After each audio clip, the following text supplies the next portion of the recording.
Hello! Welcome to square talks. నేను Harshita. 'రాతిపూలులు' 2019లో sir case studies అన్నీ కలిపి ఒక బుక్‌గా ప్రచురించారు. అయితే ఈ 'రాతిపూలు' బుక్ పార్ట్ 1 నుంచి మనం కొన్ని ఇన్‌సైట్స్ నేర్చుకుందాం. ఈ ఇన్‌సైట్స్‌ని మనతో పాటు వివరించడానికి మనతో పాటు ఉన్నారు సీనియర్ సైకాలజిస్ట్ శ్రీనివాస్ గారు.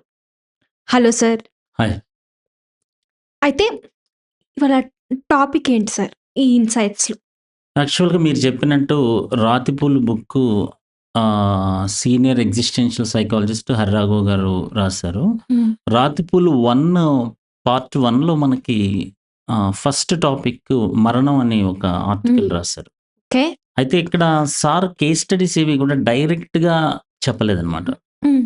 అంటే ఇది ఒక కేస్ స్టడీ ఒక వ్యక్తికి సంబంధించింది కాదు. హ్మ్. ఎందుకంటే ఇప్పుడు ప్రైవసీ అండ్ కాన్ఫిడెన్షియాలిటీ చాలా ఇంపార్టెంట్ అనమాట. అవును. సైకాలజీ ఆ! ప్రొఫెషన్‌లో. ప్రొఫెషన్‌లో అది ఎథిక్స్ అనమాట. హ్మ్. ఓకే. అందుకని సార్ ఏం చేశారంటే, ఇది ఏ ఒక్క వ్యక్తి కేస్ స్టడీ కాదు.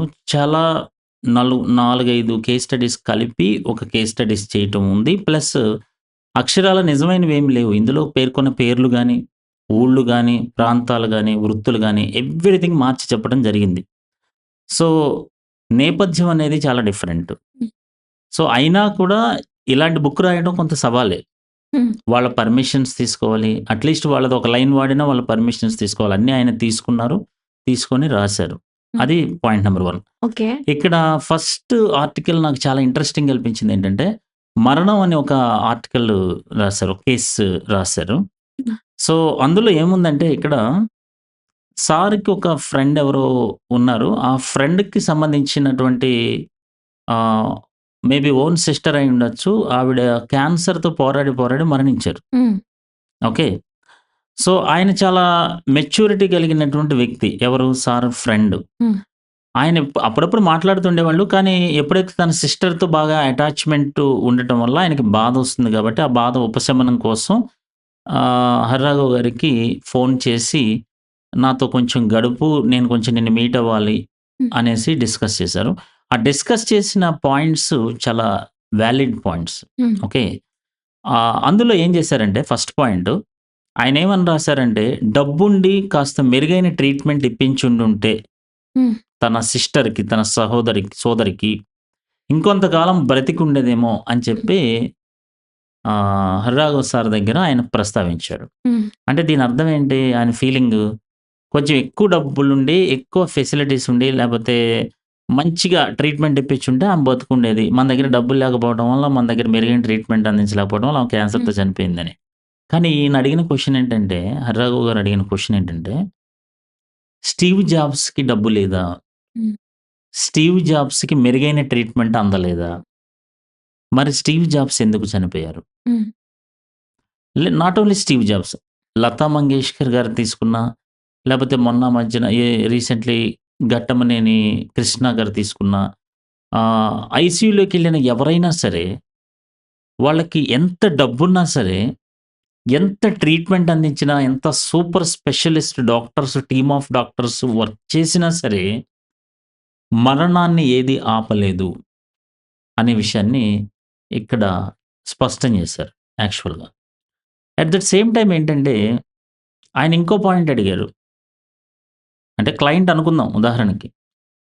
కనీసం డబ్బుంటే ఆమె ఇంత ఒత్తిడికి లోనయ్యి, ఇంత ఇబ్బంది పడేది కాదేమో అనేసి ఆయన చెప్పారు. దీనికి యాస్ ఎ సైకాలజిస్ట్‌గా సార్ ఏం చెప్పారంటే, మానసిక ఒత్తిడి అనేది ఎంత డబ్బున్నా కూడా హ్మ్. అది తగ్గేది కాదు. ఇంకా వాస్తవంగా చెప్పాలంటే మీకు తెలిసిందే. హ్మ్. డబ్బు ఎంత ఎక్కువుంటే అంత ఒత్తిడి ఇంకా పెరిగిపోతుంది తప్ప, డబ్బు పెరిగే కొద్దీ ఒత్తిడి తగ్గిద్దనుకోవటం నిజంగా మన యొక్క ఏమంటారంటే భ్రమ. హ్మ్. అంతే కదా! సో, కాబట్టి ఎందుకంటే డబ్బనేది ఫిజికల్. స్ట్రెస్ లేదా ఒత్తిడి అనేది ఏంటంటే మానసికమైనది. హ్మ్. సో, మానసికమైనటువంటి ఒక పరిస్థితిని ఫిజికల్‌గా ఒక భౌతికమైన పరిస్థితిని తగ్గించడం ద్వారా దాన్ని పెంచటం అనేది ఏమీ చేయలేం. ఓకే. సో, ఏదైనా సరే ఇక్కడ ఒక పాయింట్ ఏం చెప్పారంటే 'రాతిపూల్' బుక్‌లో హ్మ్. ఆహ్, నేనింకా చేయలేకపోయాను. హ్మ్. నేను ఇంకొంచెం చేసుంటే ప్రయత్నం చేసుంటే బాగుండేది. ఇంకాస్త బాగా హ్మ్. ఏదైనా చేసుంటే బాగుండేది అననే ఫీలింగ్ రావటం, ఆ గిల్ట్ రావటం ప్రతి వ్యక్తికి సహజం అనమాట. హుహు. అయితే ఆ గిల్ట్ అనేది ఏదైతే ఉందో, అది రోజు రోజుకి తగ్గుతా ఉంటది. హ్మ్.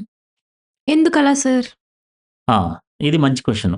హ్మ్. గిల్ట్ అనేది రోజు రోజుకి తగ్గుతూ ఉండటం ఎందుకు అనేది గనక మనం ఆలోచిస్తే, మన హ్యూమన్ బ్రెయిన్ ఎప్పుడు గూడా పెయిన్‌ని తట్టుకోలేదు. హుహు. ఓకే. మన బ్రెయిన్ ఎప్పుడు గూడా పెయిన్ ఎంత వరకు వీలైతే అంతవరకు తగ్గించుకోవడానికి ప్రయత్నం చేస్తది. First point.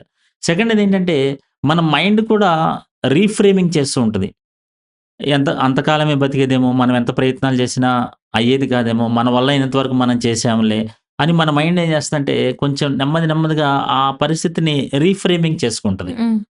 At the same time, time గడిచే కొద్దీ మన సెల్ఫ్ టాక్ కూడా మారుతుంది. హ్మ్. Okay. Day to day activities కూడా వేరే వేరే వస్తా ఉంటాయి. హ్మ్.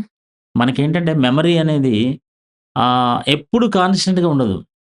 కొత్త కొత్త విషయాలొచ్చేటప్పటికి మెమరీ గూడా కొంత కొంత ఫ్రెష్‌నెస్ అనేది హ్మ్. తగ్గిపోతుంది. సో, ఎప్పుడైతే ఫ్రెష్‌నెస్ అనేది తగ్గిపోయిందో, ఇంటెన్సిటీ కూడా తగ్గిపోతుంది. ఫర్ ఎగ్జాంపుల్ మీకు ఒక చిన్న స్టోరీ ఉంది. హ్మ్. అదేంటంటే, ఒక ఆమెకి వాళ్ళ మనవడంటే చాలా ఇష్టం. ఆమెకి దగ్గర దగ్గర 70 ఇయర్స్ అలా ఉంటాయి. వాళ్ళ హస్బెండ్ చనిపోయాడు. చనిపోయిన తర్వాత ఆమె చాలా ఇష్టపడి పెంచుకునేది ఒక కుక్క. హ్మ్. ఆ కుక్కకి వెంకట్ అని ఏదో పెట్టుకుంది. ఎందుకంటే ఆయన హస్బెండ్ పేరు వెంకట్ కాబట్టి. ఆళ్ళ మనవడు యూఎస్ ఎళ్ళిపోయాడు. హ్మ్. కుక్క వెంకట్ కూడా చచ్చిపోయింది. సో, ఆవిడ విపరీతమైన డిప్రెషన్‌కి ఎళ్ళిపోయింది. ఎళ్ళిపోయేటప్పటికి ఆవిడ అసలు అన్నం తింటలేదు. చాలా ప్రాబ్లమ్ అయిపోయేటప్పటికి ఒక 10 రోజుల తర్వాత ఒక సైకాలజిస్ట్ ఎళ్ళాడు. ఎళ్ళిన తర్వాత ఆ కుక్క మృతదేహాన్ని పట్టుకొని ఆమె ఏడుస్తుంది అప్పటికి. సో, ఆయనేమన్నాడంటే, "ఆ చెయ్యి మీద ఏదో చిన్న మచ్చ లాంటిదుంది. ఏంటమ్మా ఇది?" అని అడిగాడు. హ్మ్. అది "ఏమో సార్ మామూలుగా ఈ మధ్యన వచ్చిందంటే, అది బొల్లంటారమ్మా. అది ఒక మందిస్తాను. ఈ మందు వాడు. 1 మంత్ వాడు. లేకపోతే నీకు మొత్తం శరీరం మొత్తం వచ్చేస్తది" అనేటప్పటికి ఆమె 1 మంత్ వాడి తర్వాత ఆయన దగ్గరికెళ్ళి క్లినిక్ దగ్గరికెళ్ళి సార్ ఇప్పుడు ఓకేనా సార్? వాడాను సార్. ఇప్పుడేం రాలేదు సార్ అంటే, "అసలు నీకు అటువంటిది ఏమీ లేదు. జస్ట్ ఏంటంటే నీ దృష్టి మరల్చడానికి నేనట్లా చిన్న లిటిల్ బిట్ డ్రామా ప్లే చేశానన్నాడు." హ్మ్. అంటే ఇక్కడేంటంటే పెద్ద ప్రాబ్లమ్ వచ్చిందంటే మనం ఇప్పుడు అనుభవిస్తున్న ప్రాబ్లమ్ కంటే పెద్ద ప్రాబ్లమ్ వచ్చిందంటే ఆటోమేటిక్‌గా ఈ ప్రాబ్లమ్ చిన్నదవుతుంది. అలా గిల్ట్ అనే దానికంటే పెద్ద సమస్యలు రాను రాను వస్తూ ఉండటం వల్ల ఇది కొంచెం మెమరీ అనేది లాస్ అంటే ఐ మీన్ తగ్గుతూ ఉంటుంది. దానివల్ల మనకేంటంటే తీవ్రత తగ్గి గిల్ట్ కూడా తగ్గుతుంది. హ్మ్. సరే అది. అయితే ఒక నా చిన్న ప్రశ్న. హ్మ్. ఒకవేళ ఎక్కువ కాలం వరకు వాళ్ళ లైఫ్‌లో అంతకంటే ఎక్కువ పెద్ద ప్రాబ్లమ్ రాని పక్షాన హ్మ్. వాళ్ళు గిల్ట్ అనేది పెరుగుతూ పోతది కదా సార్. డెఫినైట్‌లీ అండి. ఇప్పుడు గిల్ట్ అనేది ఉంటూ ఉంటుంది. అందుకే నేనేమంటానంటే గ్రీఫ్ కౌన్సెలింగ్ అనేది కంపల్సరీ ఇక్కడ. అంటే ఆ బాధని జరిగిపోయిన గతాన్ని వీళ్ళు యాక్సెప్ట్ చేయలేకపోతున్నారు. So, acceptance and commitment therapy అనేది గాని, లేపోతే గ్రీఫ్ కౌన్సెలింగ్ కానీ తీసుకోవడం చాలా అవసరం. ఓకే. సో, అది మనము ఇస్తాము. ఆహ్, మనమేంటంటే కొన్ని 1 అవర్, 2 అవర్స్, 3 అవర్స్ వాళ్ళ ఇంటలెక్చువల్ ఆఫ్ ద క్లయింట్ యొక్క ఇంటలెక్చువల్ కెపాసిటీని బట్టి మనం ఇస్తాం. సో, ఇక్కడ రాతిపూల్ బుక్ దగ్గరకొచ్చేస్తే ఒక ఇంపార్టెంట్ పాయింట్ రాసారు. అదేంటంటే, ఒక మనిషి మన మధ్యలో నుంచి ఎళ్ళిపోతే మనకెందుకింత బాధ కలుగుతుందని జెప్పి రాసారు. ఓకే. అండ్ సార్ రాసిన ఒక ఎగ్జాంపుల్ ఏంటంటే, ఒక ట్రైన్‌లో ప్రయాణిస్తున్నప్పుడు సాటి ప్రయాణికుడితో మనకు మంచి అనుబంధం ఏర్పడుతుంది. అతను స్టేషన్ రాంగానే అతను దిగిపోతాడు. దిగిపోయేటప్పటికి మనకొక మిస్సింగ్ ఫీలింగ్ అనేది వస్తుంది. కొన్ని గంటలు ప్రయాణం చేసిన ప్రయాణికుడు దిగిపోతేనే మనకి మిస్సింగ్ ఫీలింగ్ వచ్చినప్పుడు, మరి కొన్ని సంవత్సరాలు, కొన్ని దశాబ్దాల పాటు ఒక మనిషి మనతో పాటు ప్రయాణం చేసి తనొక్కసారిగా ఇంక తిరిగి రాని లోకాలకెళ్ళిపోయాడు. అతనింకెప్పుడు చూడలేము, ఎప్పటికి మాట్లాడలేము, టచ్ చేయలేము అనే ఫీలింగొచ్చినప్పుడు దుఃఖం విపరీతంగా వస్తుంది. సో, అతనితోటున్న జ్ఞాపకాలు, లేపోతే ఆయనతోటున్న జ్ఞాపకాలు మనకి విపరీతంగా పట్టి పీడిస్తాయి. ఆ పట్టి పీడించటం వల్ల ఈ సంఘటనలన్నీ మనసులో బలంగా ముద్రించుకొని ఆ బాధనేది వస్తూ ఉంటుంది. హ్మ్. అదొక పాయింటయితే. రెండో పాయింట్ నేనిక్కడ చెప్పేదేంటంటే, నేనొకటి యాడ్ చేస్తున్నా ఇక్కడ. హ్మ్. అదేంటంటే, ఆ మనిషితో తీరాల్సిన మానసిక అవసరాలు, ఓకే. ఎమోషనల్ నీడ్స్ అని కొన్నుంటాయి. హ్మ్. ఉదాహరణకి, నా ఫాదర్ అంటే నాకు చాలా ఇష్టం. నా ఫాదర్ వెళ్తూ ఆయన మాత్రం వెళ్ళటం గాదు. ఆయన నా పట్ల చూపించే ప్రేమ గాని, హ్మ్. ఆయనిచ్చే ఎంకరేజ్‌మెంట్ గాని, హ్మ్. ఆయన ఇచ్చేటటువంటి ఆ మాటల్లో సంతృప్తి గాని, నాకెవరుంటారు చెప్పండి? రీప్లేస్ ఎవరైనా చేయగలుగుతారండి? అంటే ఒక చేయలేం. ఫాదర్ నా జీవితంలో నా ఫాదర్‌ని రీప్లేస్ ఎన్ని కోట్లిస్తే చేయగలుగుతారు? చేయలేరు. It's impossible. అంటే ఆయన ద్వారా నాకు తీరేటటువంటి ఆ ఎమోషనల్ నీడ్స్ ఏవైతే ఉన్నాయో, అవి నాకు తీరవు. హ్మ్. అది కూడా పెద్ద భయం యాక్చువల్‌గా మనిషికి. హ్మ్. వాళ్ళు వెళ్ళిపోతే వాళ్ళు వెళ్ళిన తర్వాత మనం ఎలా అని. ఆ మానసిక అవసరాలు తీర్చేవాళ్ళెవరు? హ్మ్. కొన్ని కొన్ని సార్లు ఫైనాన్షియల్ నీడ్స్ కూడా. ఫైనాన్షియల్ థింగ్స్ అనేది అట్‌లీస్ట్ మనం సంపాదించుకునే వాళ్ళైతే ఓకే. లేకపోతే ఇప్పుడు ఫైనాన్షియల్ నీడ్స్ అంటే ఫర్ ఎగ్జాంపుల్ కోట్ల రూపాయలు ఉన్నాయండి. కోట్ల రూపాయలున్నాయి. అయినా గాని ఎందుకు ఏడుస్తున్నారు? తండ్రిని బతికించుకోవాలని ఎందుకు ప్రయత్నం చేస్తున్నారు? డబ్బు ఎమోషనల్ డా నీడ్స్. డెఫినైట్‌లీ ఎమోషనల్ నీడ్ ఉంటుంది గదా! హ్మ్. ఎంతో డబ్బున్నటువంటి వ్యక్తులు కూడా డబ్బుంది కదా! పర్వాలేదులే ఏం పర్వాలేదులే అని వదులుకోవట్లేదు గదా! ఇక్కడ. హ్మ్. So, emotional need, love, bonding, attachment అది చాలా చాలా వాల్యుబుల్ పాయింట్. హ్మ్. ఓకే. అండ్ నేను ఇంకో విషయం ఏం చెప్తున్నానంటే ఇక్కడ చాలా చాలా ఇంపార్టెంట్ విషయం ఒకటి రాశారు. అదేంటంటే జీవితంలో సాధించాల్సింది ఏమిటి అని అడిగారు ఇక్కడ క్వెషన్. ఏంటి జీవితంలో నిజంగా సాధించాల్సింది ఏంటసలు? ఏ మనిషి అయినా ఏం సాధించాలి చెప్పండి? ఏమీ లేదు. ఇక్కడ ఏం రాశారంటే జీవించటమే. ఒక మనిషి purpose of life is to live the life అంతే. ఒక మనిషి జీవితానికి అర్థం ఏదైనా ఉందంటే జీవించడమే. కానీ సార్ హ్మ్. ప్రెజెంట్ హ్మ్. సొసైటీ గాని, ప్రస్తుత స జీవన విధానం గాని, హ్మ్. మనిషి జీవించడం తప్ప మిగతా అన్నీ చేస్తున్నాడు. హ్మ్. మరి దీని మీద మీ అభిప్రాయం ఏంటి? ఓకే. అయితే ఇక్కడ ఒక ఎగ్జాంపుల్ కూడా చెప్పారు. జీవితం మొత్తాన్ని పణంగా పెట్టి ఒక వ్యక్తి చాలా త్యాగం చేసి కరెంట్‌ని కనిపెట్టాడు మనకి. హ్మ్. హ్మ్. కరెంట్ అంటే పవర్. మనం చూసే హ్మ్. పవర్. హ్మ్. పవరొచ్చేటప్పటికి మనిషి చాలా చాలా హ్యాపీగా ఫీల్ అయ్యాడు. పవరొచ్చింది, పవరొచ్చింది. బల్బులు తెచ్చుకున్నాడు, అన్నీ తెచ్చుకున్నాడు. ఫ్యాన్లు తెచ్చుకున్నాడు, అన్నీ తెచ్చుకున్నాడు. హ్మ్. కానీ మనిషి యొక్క మనసు యొక్క అంతరంగిక బాధ అడ్రెస్ చేయగలదా కరెంటు? లేదు. టెక్నాలజీ అడ్రెస్ చేయగలదా? లేదు. క్షిపణులు, శాటిలైట్సు, రోబోసు, బుల్లెట్ ట్రైన్సు అంతరంగంలో ఉన్న మనిషి యొక్క మనసు బాధని టచ్ చేయగలదా? ఏది టచ్ చేయలేదు. సో, ఎన్ని కనిపెట్టినా అవి భౌతికమైనవే. మనిషి మనసులోకి లోపలికెళ్ళి తీర్చగలిగింది ఒక్కటి కూడా లేదు. ద ఫైనల్ థింగ్ నేనొకటి చెప్తున్నాను ఇక్కడ ఇంపార్టెంట్ థింగ్ ఏంటంటే, స్టీవ్ జాబ్స్ గురించి చెప్పారు కాబట్టి, స్టీవ్ జాబ్స్ గురించి లాస్ట్ వర్డ్స్ మనకందరికీ వాట్సాప్‌లో వచ్చినవే అవి. అందరికీ తెలిసినవే. అవి నేను చెప్తున్న ఒక 3 వర్డ్స్ నాకు చాలా ఆకర్షణ గురి చేసినియి స్టీవ్ జాబ్స్‌వి. స్టీవ్ జాబ్స్‌కి నిజంగా ఎంత సంపదుందో తెలుసా? కొన్ని లారీలు మోసుకెళ్ళేంతటి సంపదుంది. అంతటి డబ్బుంది. కొన్ని బ్యాంకులని కలిపినా గూడా లేనంత డబ్బు స్టీవ్ జాబ్స్‌కుంది. అంతటి డబ్బులు, పాపులారిటీ కలిగిన స్టీవ్ జాబ్స్ చివరి ఐసీయూలో ఉన్నప్పుడు ఆయన చెప్పిన మాటలు చూస్తే, ఇంత సంపద, ఇంత పాపులారిటీ, ఇంత విలువైనవన్నీ డబ్బులు నా దగ్గరున్నా కూడా, నాకెలా అనిపిస్తున్నాయంటే ఇవన్నీ ఈ కోల్పోతున్న నా ఈ జీవితం ముందర హాస్పిటల్‌లో నాకు విలువ లేనివిగా అనిపిస్తున్నాయి. ఇవన్న మాటలు ఎవడో అల్లాటప్ప ఏదో వ్యక్తి కాదు. అంటే ఎవరైనా వ్యక్తి వ్యక్తే. హ్మ్. కానీ ఈయన ఒక గొప్ప స్థాయికెళ్ళినటువంటి వ్యక్తి అంటున్న మాటిది. డబ్బులో విలువ లేదు, సంపదలో విలువ లేదు. చివరికి నేను కనిపెట్టిన ఐఫోన్‌లో గూడా విలువ లేదని నాకిప్పుడు మరణం ముందర కనిపిస్తున్నాయని అంటున్నాడు. First point. సెకండ్ వర్డ్ ఏంటంటే ఆయన చెప్పింది, "నువ్వు కార్‌లో డ్రైవింగ్ చేయించుకోవడానికి డ్రైవర్‌ని పెట్టుకోవచ్చు. ఓకే.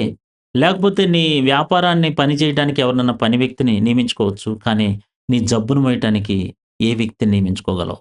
హ్మ్. నీకున్నటువంటి అది క్యాన్సర్ అయినా, లేకపోతే ఇంకొక రోగం ఏదైనప్పటికీ గూడా, దాన్ని మోయటానికి ఏ పనివాడిని నువ్వు ఎన్ని లక్షలు, ఎన్ని కోట్లు పెట్టి నియమించుకోగలవు? చూడండి ఎంత వాల్యుబుల్ వర్డ్. థర్డ్ పాయింట్ ఏమంటాడంటే, నేను ఎందరితోటో చప్పట్లు కొట్టించుకున్నాను. ఎంతోమంది ప్రముఖుల్ని కలిసాను. కానీ ఇప్పుడు ఒక్కసారి నా ఫ్యామిలీ మెంబర్స్ తోటి కలిసి భోజనం చేద్దాం. కలిసి వాళ్ళని టచ్ చేద్దాం. కలిసి ఒక్కసారి నా పిల్లల్ని కౌగిలించుకొని ముద్దు పెట్టుకుందాం అంటే నాకు అవకాశం లేదు. నేను ఇన్నాళ్ళు వర్క్ అనే ఒత్తిడి పడిపోయి ఫ్యామిలీని కూడా దూరం చేసేసుకున్నాను. కానీ ఇప్పుడు నాకు ఒక్క డే నన్ను పంపించంటే పంపించే శక్తి నాకు లేదు. చివరగా ఆయనేమన్నాడంటే, "ఏది కోల్పోయినా నువ్వు సంపాదించుకోగలవు. డబ్బు కోల్పోయినా సంపాదించగలవు. పాపులారిటీ కోల్పోయినా సంపాదించగలవు. ఇంకా ఏవైనా సరే వస్తువులు కోల్పోయినా సంపాదించుకోగలవు. కానీ జీవితమే పోతే ఏం సంపాదించుకోలేవు.